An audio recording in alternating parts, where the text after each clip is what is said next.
O que é estar abandonado?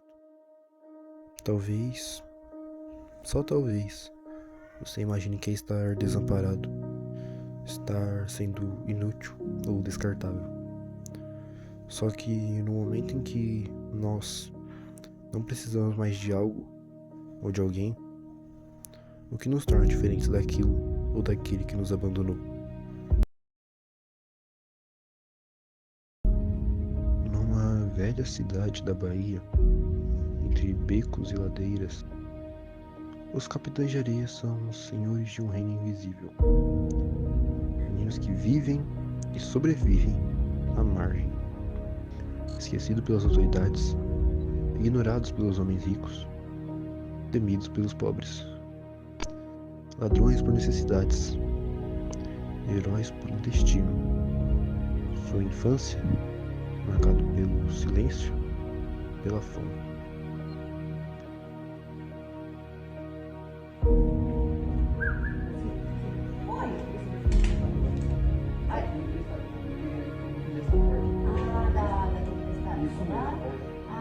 É muito Mas o interessante. que leva uma pessoa a começar a roubar? A comparação social, a diferença de meio em que essa pessoa vive, em que ela passa a viver, ou por ser muito difícil alcançar lugares Certo. melhores, uma condição econômica melhor e o meio mais fácil, sim.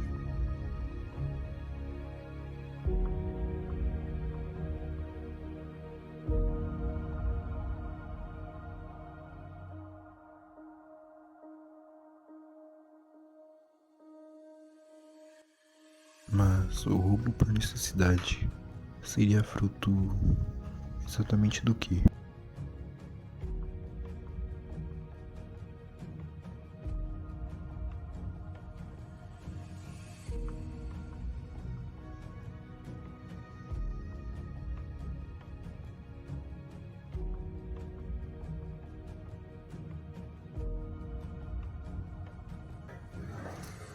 A falta de construção dos valores em casa, né? Porque muitas famílias não têm isso. E a desvalorização das pessoas mesmo. Não que seja algo justificável, né? Mas muitas vezes a sociedade acaba tomando esse rumo. As pessoas, talvez no desespero de não conseguir algo melhor, não ter a consciência que pode conseguir algo melhor de outras formas. Mas exatamente de que forma nós podemos ver todos esses possíveis ensinamentos se tornando aprendizado?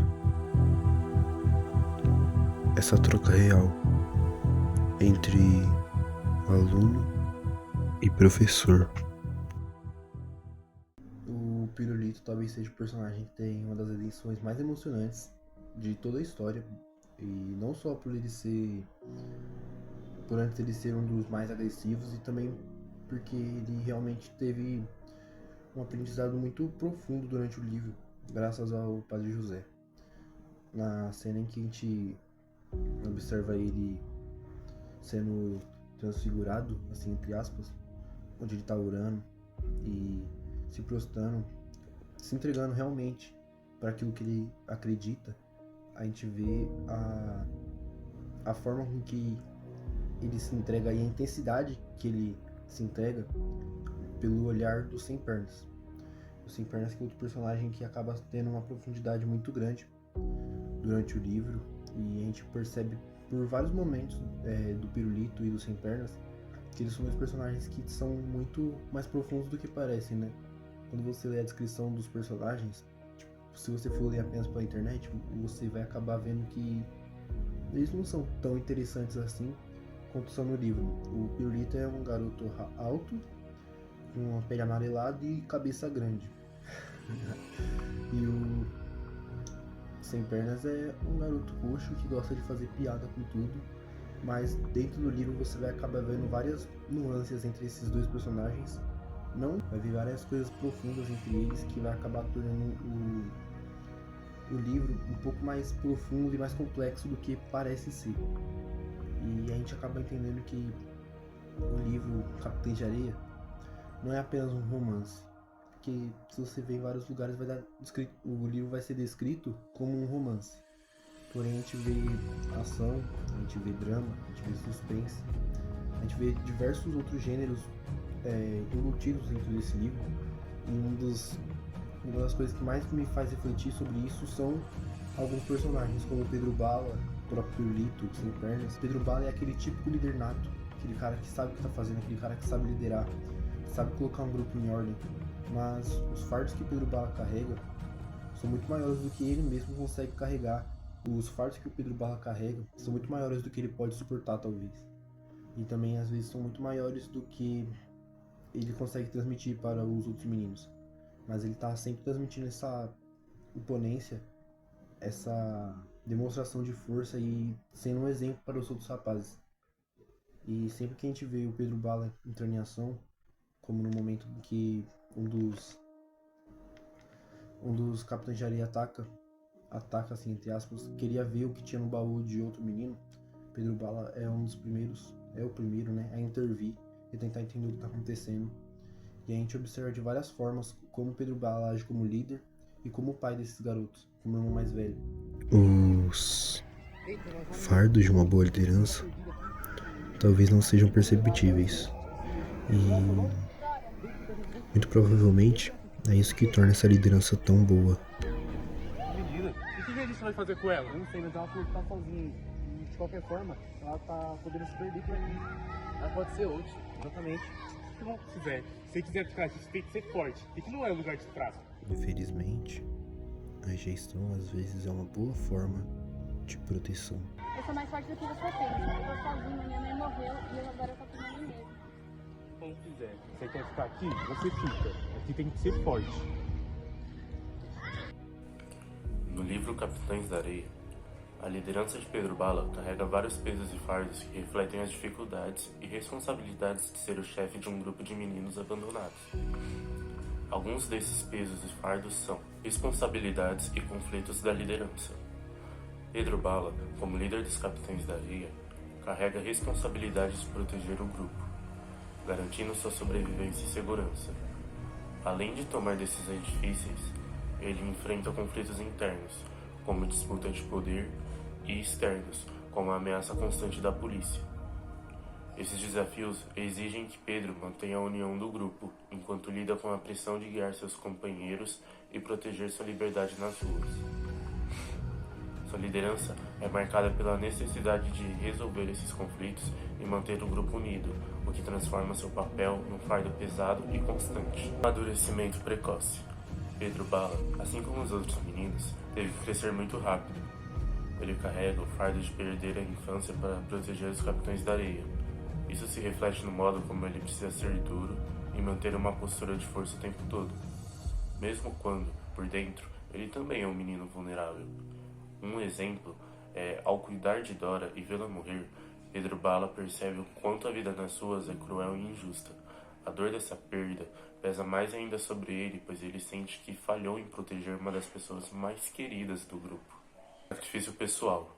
Como líder, Pedro Bala muitas vezes coloca os outros à frente de si mesmo. Ele se sacrifica constantemente, seja assumindo os maiores riscos nos assaltos ou tomando decisões difíceis que podem isolá-lo emocionalmente dos outros meninos. Ele carrega o fardo de manter a moral e a coragem do grupo, mesmo quando ele próprio está sofrendo. Um grande exemplo disso é quando Dora morre. Pedro Bala tem que lidar com a própria dor, mas também com a tristeza do grupo. Ele se mantém forte para os outros, mesmo que por dentro esteja devastado. Momentos tornam a liderança de Pedro Bala complexa e cheia de sacrifícios, ilustrando que ser líder, especialmente em um contexto de pobreza e abandono, não é uma posição de poder, mas sim de grande responsabilidade e dor. Culpa, medo, angústia, dor, talvez tudo isso possa se resumir apenas em um sentimento, apenas em um ato, apenas em uma ação. As consequências do abandono podem causar sequelas muito graves, e isso principalmente em jovens ou crianças. que tendem a lutar contra problemas psicológicos e distúrbios mentais como depressão, tristeza, ansiedade e problemas de relacionamento com as pessoas à sua volta. E isso pode levar vários e vários jovens à criminalidade, como em relação aos Capitães da Areia, que foram abandonados e por não terem assim, a oportunidade na vida deles, eles levam uma vida de crimes. E as consequências, e essa é uma das principais consequências do abandono, que pode levar os jovens a cometer crimes, cometer atos delituosos e até mesmo podem cometer homicídio. Além de que eles podem desencadear vários problemas de comportamento, não respeitando os mais velhos, ou pessoas assim da lei, professores. Bom, na minha visão, quando a pessoa começa a roubar, é falta de necessidade, sabe? A pessoa, como vamos dar um exemplo, no mercado de trabalho, a pessoa trabalha e não consegue um emprego, então ela vai por uma necessidade pro lado do crime. Isso acaba sendo muito prejudicial para ela porque ela pensa que é o lado mais fácil. Então ela acaba correndo para esse lado, mas por isso que eu acho que é uma necessidade. Grande vai embora, acontece isso. Então a gente vê amadurecimento entre os personagens e enquanto a gente vê alguns personagens amadurecendo e saindo do crime, a gente vê outros sofrendo essas consequências. Pernas é um personagem... Sem Perna é um personagem profundo.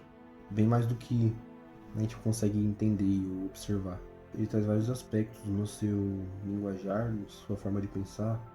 E na narração a gente vê vários mini detalhes que compõem o Sem Perna. E a gente vê ele com essa incapacidade dele, tanto mental quanto física. A gente vê isso quando o Pirulito tá orando e o Sem Pernas acaba sentindo uma certa inveja, assim, entre aspas, do Pirulito. Ele acaba se sentindo desamparado porque ele não consegue sentir isso que o Pirulito sentiu. Ele queria poder ter essa conexão com alguma coisa que o Pirulito sentiu.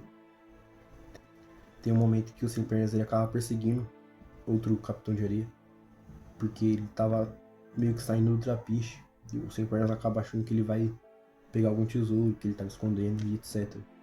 Mas na verdade é que ele se encontrou com outro rapaz, outro garoto, né? E eles estavam deitados na areia, um acariciando o outro e essas coisas, enquanto observavam as estrelas. E isso quebrou muito Sem Pernas, porque mais uma vez ele acabou lembrando do momento com o Pirulito e acabou lembrando também do gato que tinha a sua garota, né, que era a prostituta Dalva, e acabou se sentindo mal por ser um dos garotos que não tem nada, não tem ninguém. Ele realmente se sentia abandonado por completo. Ele não tinha quem desse conforto pra ele. Ele queria esse conforto, mas ele não queria demonstrar isso, na verdade. E a gente vê como é profundo essas questões do Sem Perna, porque ele é um personagem que eu, Arthur, acabei me identificando muito com ele. Porque o Sem Pernas, você vê que a narração diz que ele tá sempre fazendo gracinha, sempre dando apelido pros outros meninos, sempre brincando e essas coisas. Mas ele faz isso justamente pra tentar disfarçar, pra tentar amenizar toda a dor que ele sente e todo o remorso que ele tem dentro dele. Ele acaba sendo um dos mais amargurados do grupo por conta de não conseguir demonstrar afeto e não conseguir sentir afeto. Ele não consegue se sentir amado e isso entristece ele. Isso deixa ele com raiva e isso acaba gerando o estupim na mente dele, né? No momento que ele tá fugindo da polícia, se esconde na casa da mulher, e ele acaba tendo que se suicidar porque a vida pro Sem Perna já tava complicada demais e às vezes não que seja o certo, mas é o que restou pra ele. Ou ele era pego, ou ele continuar vivendo uma vida amargurada e triste. Então, Sem Pernas é um dos personagens mais profundos, assim, um dos personagens que mais gerou identificação em mim. Talvez tenha gerado nos outros meninos, porque é um personagem complexo de se entender. Um personagem que a princípio parece ser um personagem que vai ser o alívio cômico, né? Vai ser o personagem que vai dar um quebra nas cenas do livro, mas na realidade ele é um personagem que traz totalmente o oposto do que era pra ele ser, ou da imagem que a gente tem dele. Sem Pernas é um personagem amargurado, um personagem com problemas psicológicos tristes e densos. É um personagem com várias dificuldades, e é a forma que o livro representa essas dificuldades, tanto com a característica física dele, tanto quanto as características mentais. Uma metáfora muito interessante de você interpretar. Então, o livro ele traz isso de substituir o que o personagem devia passar por uma imagem totalmente diferente, na minha visão. E o Sem Pernas é um dos personagens que mais gerou identificação e é um dos personagens mais complexos do livro, assim como os outros que eu citei. Então a gente pode acabar observando isso durante o livro e entende que Capitães de Areias é muito mais do que uma obra de apenas meninos ladrões. E sim, é uma obra sobre meninos que têm um propósito. Eles nasceram predestinados. Abandono coletivo, problemas mentais, conflitos amorosos, problemas com liderança, dificuldade em relações. Tudo isso nos deixa o quê de aprendizado? O livro, ele justamente quer falar sobre o desamparo e de crianças abandonadas, mas muitos pensam que o autor quer fazer apologia aos negros e à cultura africana na Bahia lá. Mas eu acredito que não tem nada a ver com isso. Até porque Pedro Bala, que é o chefe dos Capitães de Areia, e Dora são loiros. Ou seja, o autor justamente mostra a diversidade que se encontra entre os meninos. E o que realmente os une não é por eles serem nordestinos, não é por eles serem negros, não é por ser brancos, mestiços. Mas o que realmente os une é a miséria, é essa luta contra tudo e contra todos. E essa razão de existir, né?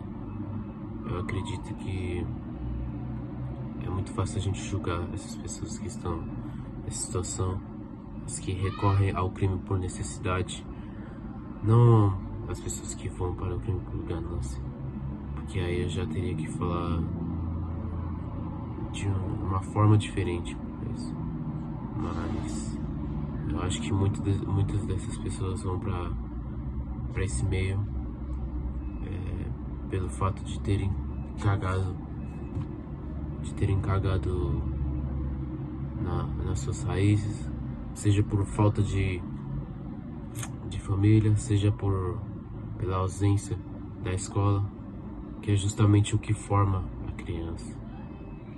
É a partir disso que, pelo menos para mim, que se formou meus primeiros valores. Todo homem nasce bom, mas o mundo... Uma passagem que é muito importante falar é sobre as luzes do carrossel, que justamente mostra que são apenas crianças, onde é como se fosse uma pausa dessa vida arriscada, dessa vida de furtos. E é muito importante lembrar disso, que mostra a felicidade dos meninos, que são apenas crianças que estão se divertindo ali, né? Bom, agora eu queria falar sobre uma frase que ela justamente é o meu sentimento após ler o livro, que diz o seguinte: às vezes o mal não está em quem porta o fuzil, e sim em gente de terno e gravata. Não querendo julgar empresários, políticos, ou até mesmo pessoas da classe alta, mas eu acredito que às vezes o olhar de julgamento de pessoas ruins sempre está para essas crianças, para essas pessoas da periferia, dessas pessoas que não estão em condições boas. Muitas vezes por necessidade recorrem ao crime. Mas será que alguma vez já perguntaram para elas qual é a sua cor favorita? Qual é o seu prato favorito? São perguntas básicas, mas que justamente está demonstrando que você tem atenção pela pessoa, que você quer conhecer a pessoa. Talvez eles não tenham isso. Será que antes de mostrarmos ódio por eles, a gente demonstrou amor? Será que antes de julgar, a gente estendeu a mão para ajudá-los? Provavelmente não. Talvez se um bandido morra amanhã, por exemplo, só vai fazer 2 dias que um bandido morreu. Provavelmente seja até uma comemoração. Talvez eles não saibam como vai ser o dia de amanhã. É mais um roubo, mais um furto.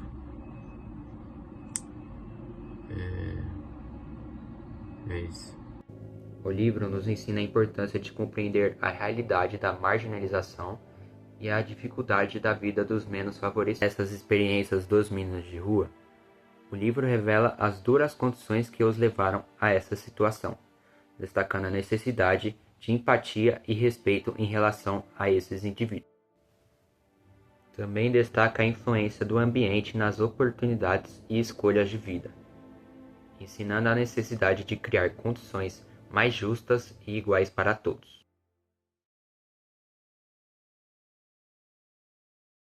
Agora sou eu mesmo.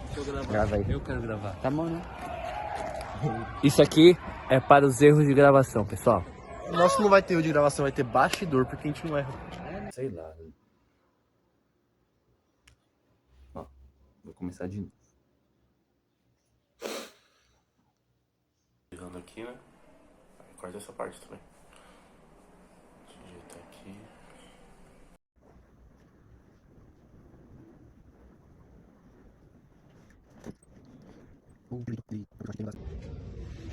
Diabo é isso? Eu sou mais fácil que a frequência. Minha mãe morreu. O nosso não vai ter erro de gravação, vai ter bastidor, porque a gente não erra. Dor, porque a gente não erra. Dor, porque a gente não erra. Dor, porque a gente não erra.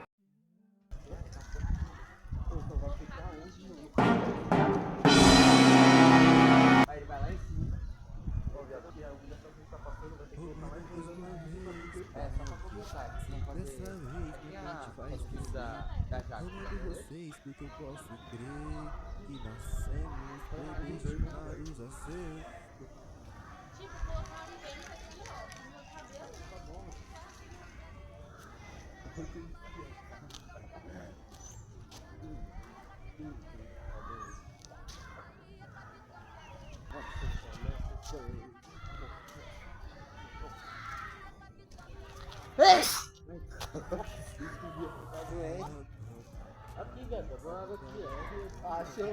Então isso aqui é pros bastidores, pessoal. Comando vocês porque eu posso crer que nascemos predestinados a ser. A ser. A ser. A ser.